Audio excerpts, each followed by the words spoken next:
হঠাৎ আসমান থেকে নেমে আসবে এমন এক ভয়ঙ্কর এবং কান ফাটানো আওয়াজ, যা পুরো মহাবিশ্বকে স্তব্ধ করে দেবে।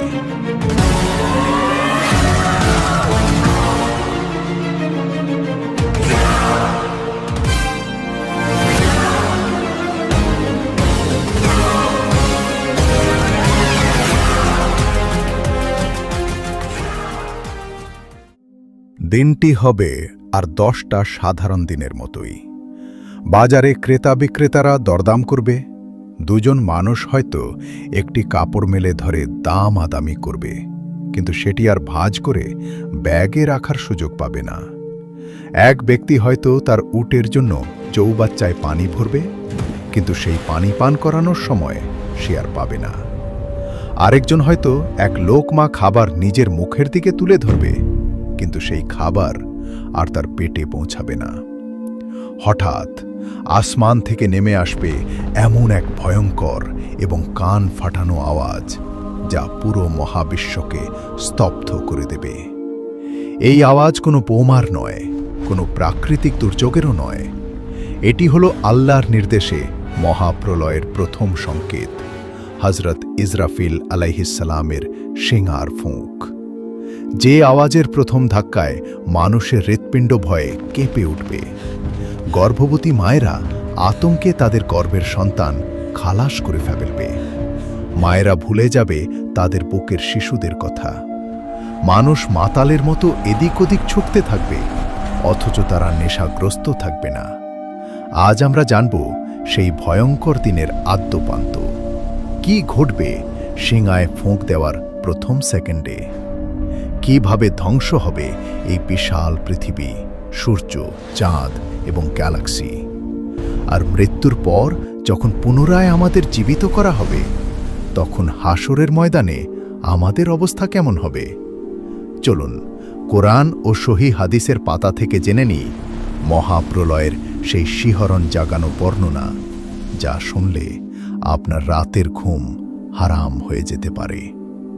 কিয়ামত হঠাৎ করেই চলে আসবে না। এর আগে আল্লাহ তাআলা মানুষকে বহু সতর্কবার্তা বা আলামত দেবেন।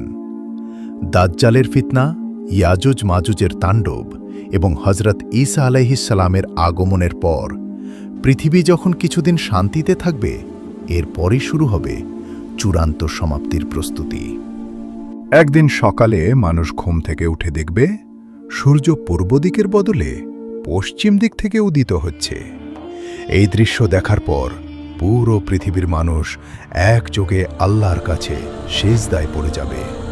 সবাই তওবা করতে চাইবে, কিন্তু তখন অনেক দেরি হয়ে গেছে। পশ্চিম দিক থেকে সূর্য ওঠার সাথে সাথেই তওবার দরজা চিরতরে বন্ধ হয়ে যাবে। এরপর আর কারো ঈমান বা তওবা কবুল করা হবে না। আল্লাহ তাআলা অত্যন্ত দয়ালু। তিনি চান না তার কোনো নেক বান্দা কিয়ামতের সেই ভয়ঙ্কর দৃশ্য নিজের চোখে দেখুক। তাই আল্লাহ ইয়েমেনের দিক থেকে অত্যন্ত সুগন্ধিযুক্ত এবং রেশমের চেয়েও কোমল একটি বাতাস প্রবাহিত করবেন।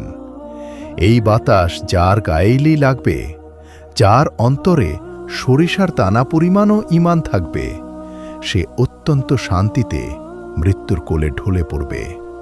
পৃথিবীতে আর একজন ঈমানদারও বেঁচে থাকবে না। যারা বেঁচে থাকবে তারা হবে ইতিহাসের সবচেয়ে নিকৃষ্ট মানুষ। তারা পশুর মতো প্রকাশ্যে রাস্তায় অপকর্মে লিপ্ত হবে। পৃথিবীতে কেউ আল্লাহ আল্লাহ বলার মতো থাকবে না। কাবা ঘরকে ভেঙে ফেলা হবে, কোরআনের অক্ষরগুলো মুছে যাবে।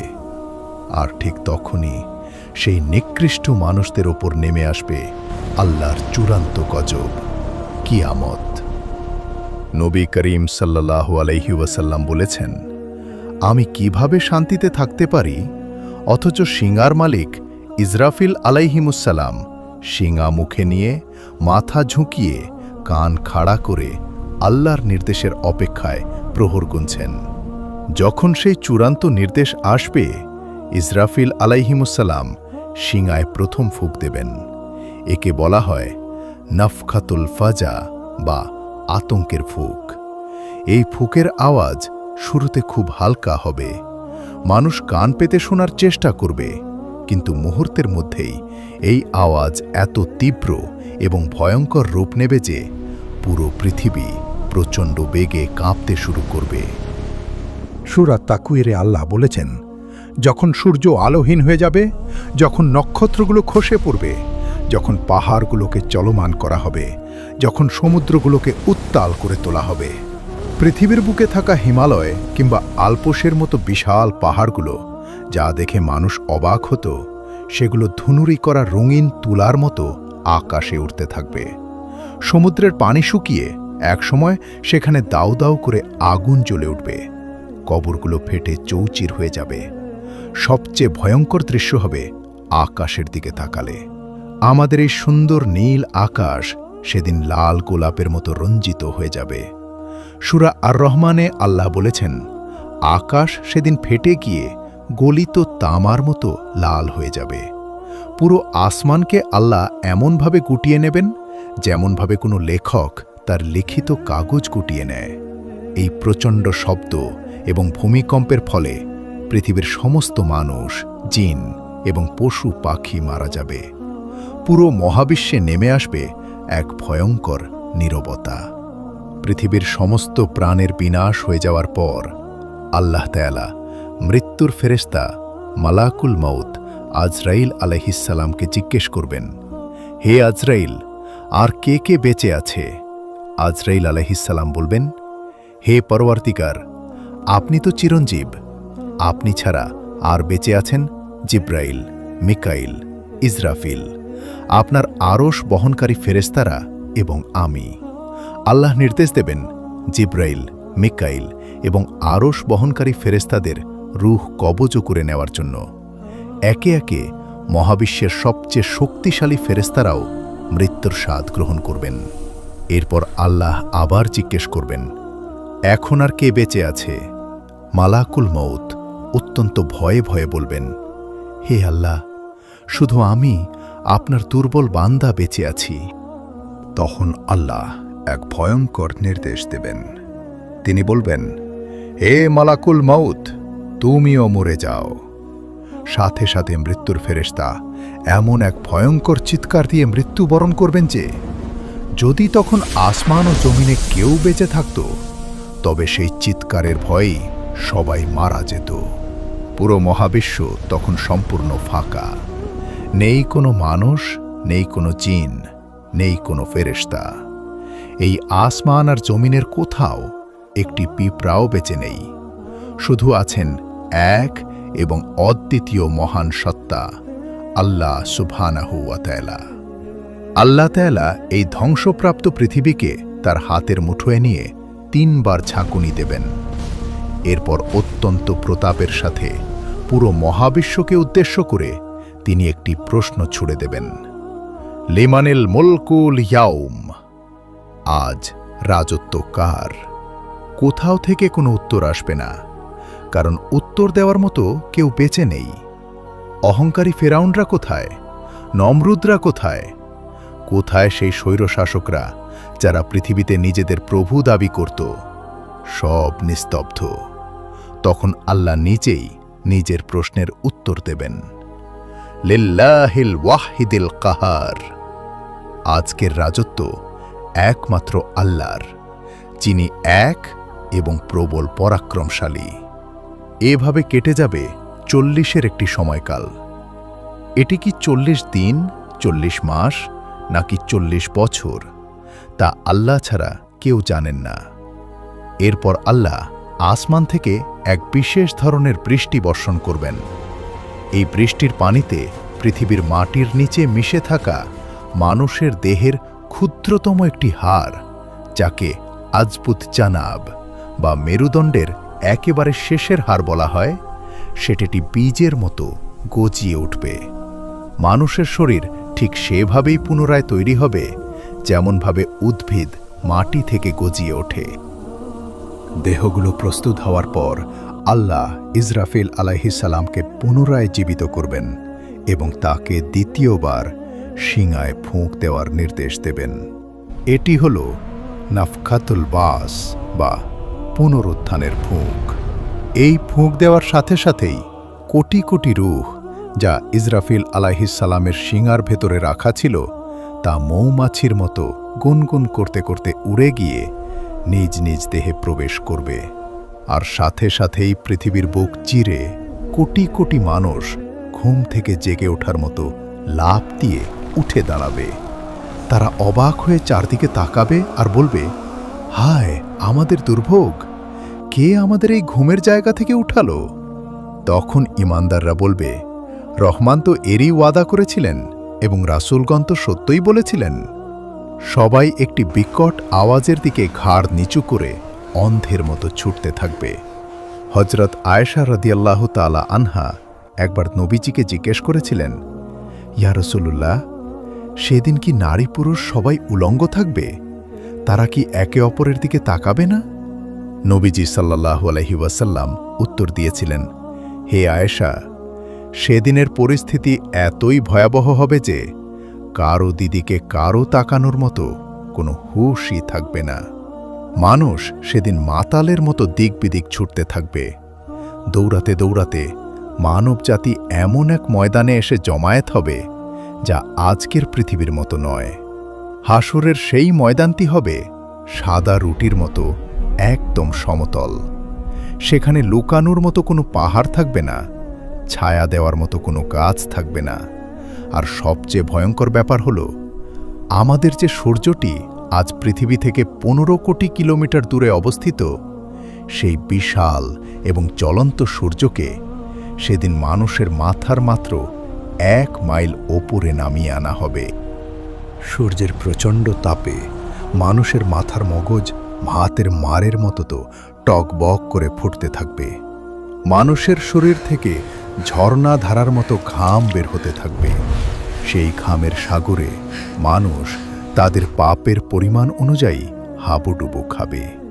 কারো ঘাম হবে পায়ের কোড়ালি পর্যন্ত, কারো হাঁটু পর্যন্ত, কারো কোমর পর্যন্ত।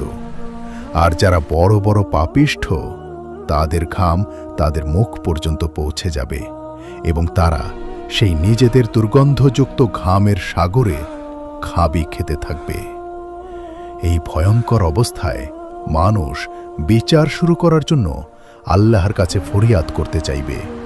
তারা ছুটবে প্রথম মানব হযরত আদম আলাইহিসসালামের কাছে, বলবে, হে আমাদের পিতা, আপনি আমাদের জন্য আল্লাহর কাছে একটু সুপারিশ করুন, যাতে অন্তত বিচারটা শুরু হয়। আদম আলাইহিসসালাম কাঁদবেন আর বলবেন, না, আজ আমি পারব না। আল্লাহ আজ এতই রেগে আছেন যা তিনি আগে কখনো হননি। আমি নিজেই তো একটা ভুল করেছিলাম, আজ আমার কি হবে আমি জানি না। তোমরা নূহ নবীর কাছে যাও। এভাবে মানুষ নূহ, ইব্রাহিম, মূসা এবং ঈসা আলাইহিসসালামের কাছে যাবে। কিন্তু সবাই সেদিন চরম ভয়ে নাফসি নাফসি, আমাকে বাঁচাও, আমাকে বাঁচাও করতে থাকবেন। পুরো মানবজাতি যখন চরম হতাশায় ডুবে যাবে, তখন তারা ছুটে আসবে আমাদের প্রিয় নবী রহমাতুল্লিল আলামিন হযরত মুহাম্মদ সাল্লাল্লাহু আলাইহি ওয়াসাল্লামের কাছে। সেদিন একমাত্র তিনিই বলবেন, আনা আলাহা, অর্থাৎ হ্যাঁ, আমি আজ সুপারিশ করার জন্য। নবীজি সাল্লাল্লাহু আলাইহি ওয়াসাল্লাম আল্লাহর আরশের নিচে গিয়ে সিজদায় লুটিয়ে পড়বেন এবং এমন সব ভাষায় আল্লাহর প্রশংসা করবেন যা আগে কাউকে শেখানো হয়নি। তখন আল্লাহ তাআলা বলবেন, হে মুহাম্মদ, আপনি মাথা তুলুন, আপনি চান আপনাকে দেওয়া হবে, আপনি সুপারিশ করুন, আপনার সুপারিশ গ্রহণ করা হবে।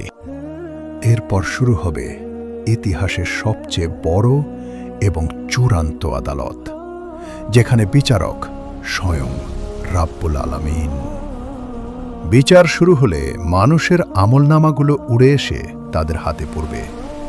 যারা নেককার তাদের ডান হাতে বই দেওয়া হবে, আর যারা পাপিষ্ঠ তাদের বাম হাতে বা পেছনের দিক থেকে বই দেওয়া হবে। মানুষ তাদের বই পড়ে অবাক হয়ে বলবে, হায় আমাদের দুর্ভাগ্য, এ কেমন বই! ছোট বড় কোনো গুনাহই তো এতে লিখতে বাদ দেওয়া হয়নি। এরপর মিজানের পাল্লায় মানুষের আমলগুলো মাপা হবে। সরিষার দানা পরিমাণ ভালো কাজ বা খারাপ কাজ সব কিছুই ওজন করা হবে। সবশেষে মানুষকে পার হতে হবে পুলসিরাত।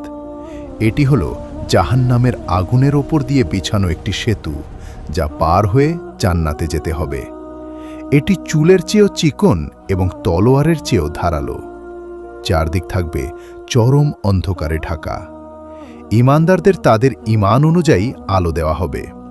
কেউ বিদ্যুতের গতিতে, কেউ ঘোড়ার গতিতে, কেউ বা দৌড়ে এই সেতু পার হয়ে জান্নাতে পৌঁছাবে। আর যাদের ঈমান নেই, যারা দুনিয়াতে আল্লাহর অবাধ্য ছিল, তারা এই ধারালো সেতু পার হতে গিয়ে কেটে টুকরো টুকরো হয়ে নিচে সেই ভয়ঙ্কর জাহান্নামের আগুনে গিয়ে পড়বে।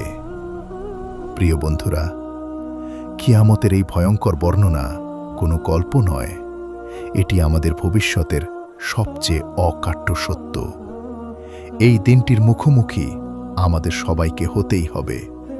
একবার নিজেকে প্রশ্ন করে দেখুন তো, যেদিন পাহাড়গুলো তুলার মতো উড়বে, যেদিন নবীরা পর্যন্ত ভয়ে কাঁপবেন, সেদিনের জন্য আমরা কি প্রস্তুতি নিয়েছি? আমাদের এই ক্ষণস্থায়ী জীবনের অহংকার, ধন সম্পদ, ক্ষমতা, কিছুরই কি সেদিন কোনো মূল্য থাকবে? এখনো সময় আছে। আল্লাহ তাআলার তওবার দরজা এখনো খোলা। আসুন আমরা আমাদের জীবনের হিসাবগুলো মিলিয়ে নিই, এর আগেই যে আমাদের হিসাব নেওয়ার দিন চলে আসে। বন্ধুরা, আজকের এই ভিডিওটি বানাতে আমাকে অনেক পরিশ্রম করতে হয়েছে। কোরআন ও হাদিসের এই সত্য কথাগুলো যদি আপনাদের হৃদয়কে একটুও নাড়াবিয়ে থাকে, তবে ভিডিওটিতে একটি লাইক দিন এবং আপনার প্রিয়জনদের সাথে শেয়ার করে তাদেরও সতর্ক করার সুযোগ দিন। কিয়ামত বা পরকাল সম্পর্কে আপনাদের মনে আর কি কি প্রশ্ন আছে, নিচে কমেন্ট করে আমাকে জানান। ইসলামের এমন অজানা এবং শিহরণ জাগানো বিষয়গুলো কোরআন হাদিসের আলোকে জানতে আমাদের চ্যানেলটি সাবস্ক্রাইব করে বেল আইকনটি ক্লিক করে রাখুন। দেখা হবে পরবর্তী ভিডিওতে। আল্লাহ আমাদের সবাইকে হাসরের ময়দানের সেই ভয়ঙ্কর বিপদ থেকে রক্ষা করুন এবং নবীজির শাফায়াত নসিব করুন। আমিন। আল্লাহ হাফেজ।